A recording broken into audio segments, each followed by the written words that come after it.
Est-ce qu'on peut faire aussi bien que ce deuxième tome? Sincèrement, j'en doute. Coucou à tous, c'est Frenzo et dans cette nouvelle vidéo, je vais vous parler du tome 2 de La Passe Miroir, Les Disparus du Clair de Lune de Christelle Dabo, que vous retrouverez toujours aux éditions Gallimard Jeunesse. Cette saga, elle est vraiment incroyable. Ce tome 2, il est encore plus réussi que le premier. Franchement, j'ai vraiment adoré, alors restez avec moi.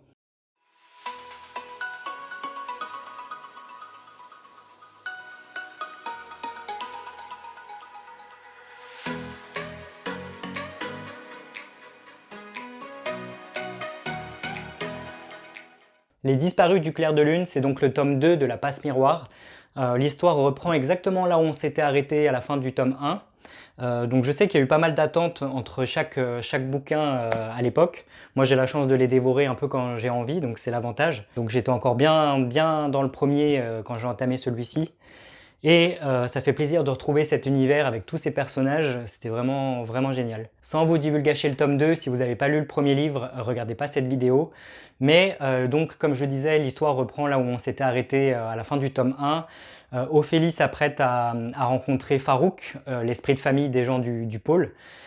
Et elle s'apprête aussi à épouser Thorn, du coup, et à lui céder ses pouvoirs, que ce soit celui de liseuse et celui de la passe miroir. Sachant que le pouvoir qui intéresse le plus de monde, et y compris Thorn, c'est le pouvoir de liseuse pour pouvoir aider Farouk à déchiffrer le fameux livre des anciens. En échange de quoi, Farouk doit assurer sa protection à Bérénild, Thorn, Ophélie, etc. C'est le pacte qu'ils espèrent conclure avec Farouk, en dévoilant son pouvoir de liseuse et en décryptant le livre des anciens. Ils espèrent ainsi obtenir la protection de Farouk. On en était là au tome 1 et ça reprend exactement là dans ce nouveau tome. C'est donc avec un immense plaisir qu'on retrouve Ophélie, son écharpe magique, ses dons singuliers et tous ces hauts personnages tout en couleur qu'on retrouve au sein de cette arche vraiment incroyable. Alors peut-on faire aussi bien que le premier tome? Comme je le disais en introduction, eh bien oui, la réponse est oui pour La Passe Miroir. Ce tome 2 est encore plus passionnant, encore plus riche, il y a encore plus de suspense, l'histoire est incroyable, l'évolution d'Ophélie elle est juste énorme. Celle de Thorn aussi commence à prendre un tournant assez intéressant. Alors qu'on est en train de se dire que toutes ces histoires de complot, de mariage, de déchiffrage de livres anciens ne seraient pas l'œuvre uniquement des doyennes et de ses ancêtres. On commence à ne plus avoir confiance en plein de personnages, plein de questions se posent à l'intérieur de notre tête. On ne sait plus à qui on peut faire confiance, tout est remis en question et on se pose vraiment beaucoup de questions dans ce tome 2. Alors qu'Ophélie retrouve ses parents qui viennent la rejoindre sur le pôle, des parents qui sont inquiets de ne pas avoir eu de nouvelles depuis un certain temps déjà, elle se rend compte que finalement, il y a toujours ce fossé entre elle et ses parents qui existait déjà à l'époque et qui est toujours présent même quand elle les retrouve, et même si elle est contente de les retrouver, elle sent qu'il y a quelque chose de différent et que c'est plus comme avant. Et en même temps, elle est trop préoccupée par ce qui lui arrive pour s'intéresser à sa famille. Ophélie sent qu'elle est sur un fil conducteur qui est en train de relier toutes ces histoires. Le puzzle se remet tout doucement en place et nous, les lecteurs, on est un peu dans la même situation. On sent qu'on a plein d'informations. On n'arrive pas encore à les regrouper, mais on sent qu'on s'en approche vivement. Et au fur et à mesure qu'on avance dans le roman, les personnages évoluent, changent, et il y en a un qui se démarque un petit peu à mon sens dans ce tome 2, c'est bien le personnage de Thorn. Et peu à peu, le personnage antipathique, froid, un peu loquace du tome 1 commence un petit peu à évoluer et à nous montrer une facette, un caractère plus agréable. Alors on peut pas dire que ce soit un changement fulgurant non plus, hein, il reste toujours le même, mais quelle que soit sa façon d'agir, ses raisons d'agir, etc., on voit qu'il multiplie les efforts pour tenter de prouver sa bonne foi à Ophélie. Et Ophélie, finalement, elle finit par s'en rendre compte, un peu comme nous, le lecteur, que cet homme froid, seul, vraiment antipathique des débuts, agit comme ça parce qu'il n'a jamais connu autre chose dans sa vie, il n'a jamais pu compter sur personne. Et donc petit à petit, au contact d'Ophélie, il commence à s'ouvrir, à dévoiler un petit peu ses sentiments et à être un peu plus humain. Elle arrive à le faire évoluer progressivement et en tant que lecteur, la manière dont c'est écrit et que c'est amené, c'est vraiment extraordinaire, c'est vraiment bien fait. C'est tout en nuances, ça prend son temps. Et on n'a pas l'impression que l'évolution se fait en 2-2 et que du coup c'est prévisible ou quoi que ce soit. Non, c'est vraiment très bien écrit. Et du coup, Thorn, je pense, est devenu mon personnage vraiment préféré de cette saga devant Ophélie. Tout simplement parce que c'est une personnalité tellement complexe, tellement différente en fait des autres personnages qu'on finit vraiment par s'intéresser à lui et vraiment par s'attacher. Et bien sûr, je retiens deux scènes extraordinaires de ce roman. Alors attention, je divulgage pas mal, donc ne regardez pas si vous n'avez pas lu le tome 2. La première scène qui m'a vraiment beaucoup marqué, c'est celle dans ce fameux tunnel où Ophélie lui parle de confiance par rapport à sa montre à gousset et qui peut pas s'empêcher du coup de l'embrasser juste avant de se prendre une gifle monumentale. Cette scène, elle est belle, elle est triste et elle laisse imaginer beaucoup de choses pour la suite. J'espérais depuis le tome 1 une scène comme celle-ci. Alors évidemment, elle se finit pas en happy end, évidemment c'est triste, mais le fait que Thorne l'embrasse et prouve ses sentiments, c'était quelque chose que j'attendais depuis longtemps.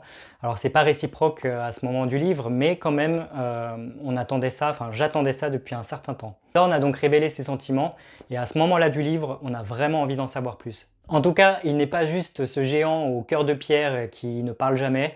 Non, il est bien plus que ça, c'est un personnage beaucoup plus complexe comme je le disais.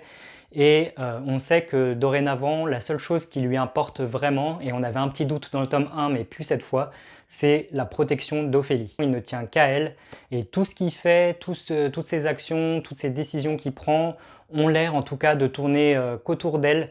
Il veut vraiment que rien ne lui arrive de grave. Et là où je me demandais si l'autrice allait nous laisser là avec cette scène-là et qu'il y en aurait plus après, non, elle nous offre une deuxième scène beaucoup plus intense que celle-ci, à la toute fin du livre, et c'est pour moi la scène la plus incroyable de ces 2 premiers tomes.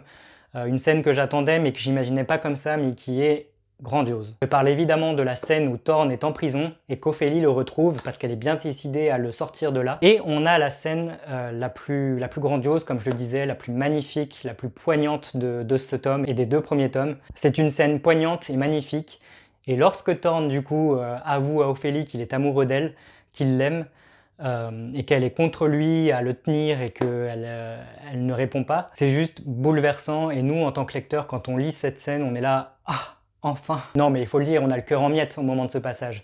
Cette scène, elle est juste bouleversante, magnifique. On attendait ça depuis tellement longtemps et c'est tellement bien écrit que waouh quoi. Moi j'ai eu la chair de poule en lisant ce passage. Surtout quand on réalise le parcours qui a été fait pour en arriver là, ce qu'ont traversé tous les personnages, notamment Ophélie, qui a vécu quand même pas mal d'horreur depuis le premier tome. Toute leur évolution semble les avoir amenés à ce moment précis, et nous, on a traversé toutes ces épreuves avec eux, et avec Ophélie notamment. Et donc du coup, arriver à cette scène entre les deux dans la prison, où finalement les sentiments parlent d'eux-mêmes, c'était juste extraordinaire, c'était un peu l'apogée de tout ce qu'on avait vu juste avant. Alors petite déception par rapport à Ophélie qui n'a pas réagi aux sentiments de Thorne. On sent qu'elle ressent la même chose pour lui, mais elle ne parle pas, elle dit rien, elle reste contre lui pendant qu'il lui dit qu'il l'aime. Et quelqu'un vient interrompre malheureusement cette scène, mais on a quand même envie d'en savoir plus, et on a envie que Ophélie ouvre enfin son cœur et parle et exprime ses sentiments à son tour. En tout cas, rien que pour ces 2 superbes scènes, merci l'autrice, merci l'autrice, merci l'autrice. Et bien sûr, pour le reste de l'intrigue, on a envie d'en savoir plus. Il y a des gens qui disparaissent au sein du pôle, qui sont enlevés petit à petit, on ne sait pas pourquoi. Ophélie reçoit des menaces de mort, exactement comme ces personnes les avaient reçues aussi avant de disparaître. Donc on se demande ce qui se passe et qu'est-ce qui se cache derrière tout ça. Et malgré ces mystères qui restent entiers, Ophélie continue sa progression exactement comme dans le tome 1. Elle s'affirme plus, elle prend beaucoup plus de décisions par elle-même. Franchement, quand on repense à la petite Ophélie de son arche d'Anima dans le premier tome, on se dit qu'elle a eu une évolution incroyable et on se demande jusqu'où ça va aller. Et au fur et à mesure qu'on lit l'histoire, nous lecteurs, on a affaire à des petits chapitres de 2 ou 3 pages concernant des bribes, des espèces de souvenirs qui nous sont racontés et dont on ne comprend pas grand-chose. Dans ce deuxième tome, les bribes sont en plus grand nombre. On fait la connaissance d'un certain Odin qui essaye de se souvenir de son passé, visiblement un passé qu'il partage avec Artémis, donc l'ancienne ancêtre d'Anima. Et nous assistons à un passé lointain où on découvre une bande de jeunes avec des capacités assez incroyables, hein, des jeunes prodiges, qui semblent être tous les ancêtres des anciennes arches, et qui sont sous les ordres d'une personne qu'ils appellent Dieu. Et là, c'est la fameuse question, qui est ce Dieu? D'où sort-il? Est-ce que c'est un vrai Dieu? Est-ce que c'est lui qui a créé toute chose, la Terre? Est-ce que c'est à cause de lui que la Terre s'est transformée en sorte d'arche? On ne sait pas. On est dans le flou total, et pourtant on sent que ce personnage de Dieu est la réponse qu'il nous faut pour pouvoir remettre le puzzle en place. On sent qu'on s'approche vraiment de résoudre toutes ces énigmes, que ces bribes, que ces souvenirs par rapport aux ancêtres sont ce qui font l'histoire principale derrière tout ça, mais on n'arrive pas encore à comprendre l'enjeu de toute cette histoire. En fait, avec cette histoire de dieux et d'ancêtres, de Odin, d'Artémis, etc., à chaque fois qu'on lit des bribes, on sent que les réponses, elles sont là, elles sont sous nos yeux. Sauf que moi, personnellement, même si je sens que tout va finir par s'emboîter bientôt, j'arrive pas encore à remettre le puzzle en place et je me pose 10 000 questions à chaque fois. Et au fur et à mesure de l'histoire, on commence à comprendre, enfin j'avais compris avant la fin, que les fameux souvenirs de ce Odin étaient en fait ceux de Farouk, l'esprit du pôle, et que donc il essaye de se rappeler ce qu'il a vécu. Et que donc lui et Odin sont une seule et même personne, et que ces bribes qu'on nous sort depuis le premier tome sont en fait des souvenirs de Farouk, tout simplement. Et la conclusion par rapport à tout ça, c'est que on réalise que des personnages qui nous sont encore inconnus actuellement à la fin du tome 2 vont pas tarder à faire leur rentrée dans les prochains tomes. Il reste pas mal de personnages dont on n'a pas encore entendu parler mais qu'on sait qu'ils vont bientôt arriver. Et à côté de ça, on a tous ceux qu'on retrouve du premier tome qui sont de retour dans celui-ci et qui ont une évolution vraiment incroyable aussi. En effet, certains nous ont montré des facettes plutôt attendrissantes dans ce tome 2 et sont devenus des personnages totalement iconiques, tels que Bérénild, la tante Roseline, gros coup de cœur pour elle, et Archibald aussi notamment, qui est un personnage beaucoup plus complexe, beaucoup plus génial, j'ai envie de dire, que dans le premier tome. On a affaire à pas mal de personnages qui se révèlent dans ce tome 2 et qu'on adore. Donc on adore vraiment tous ces personnages à la fin du tome 2 et on a vraiment envie d'en découvrir plus encore une fois, le suspense est entier et on se dit vivement le prochain tome. Quoi qu'il en soit, plus on avance dans cette histoire, plus on a vraiment envie de découvrir la suite et je me répète encore je ne sais pas combien de fois mais c'est merveilleusement bien écrit. Ce deuxième tome il est encore plus prenant que le premier. Et je me répète, mais cette saga, elle est vraiment incroyable. Pour le coup, elle mérite son succès. J'avais eu un peu hésité avant de me lancer dedans, et là, aujourd'hui, je regrette, mais absolument pas. Je ne peux que vous le conseiller. C'est vraiment une super saga. Ma conclusion, si vous êtes sur cette vidéo, c'est que vous avez sûrement déjà lu le premier tome, en tout cas j'espère, et que vous vous apprêtez à lire le deuxième ou que vous l'avez déjà lu. Quoi qu'il en soit, et pour conclure, j'ai trouvé que ce deuxième tome, Les Disparus du clair de lune, était une petite merveille, encore mieux que le premier. Les personnages sont extrêmement bien travaillés. Ophélie s'émancipe comme jamais dans ce deuxième tome, et ce, même si elle continue à s'en prendre plein la figure, au sens propre comme au sens figuré. Thorn se libère de son armure, et tous les autres personnages de ce tome 2 nous montrent des facettes différentes de leur personnalité. Alors que le suspense, lui, ne fait que grandir, malgré les réponses qui nous sont quand même apportées pas mal de fois dans le bouquin. Oui, le mystère reste entier. Quand une question trouve sa réponse, et elle soulève d'autres questions. Donc on n'est pas sorti de l'auberge, j'ai envie de dire.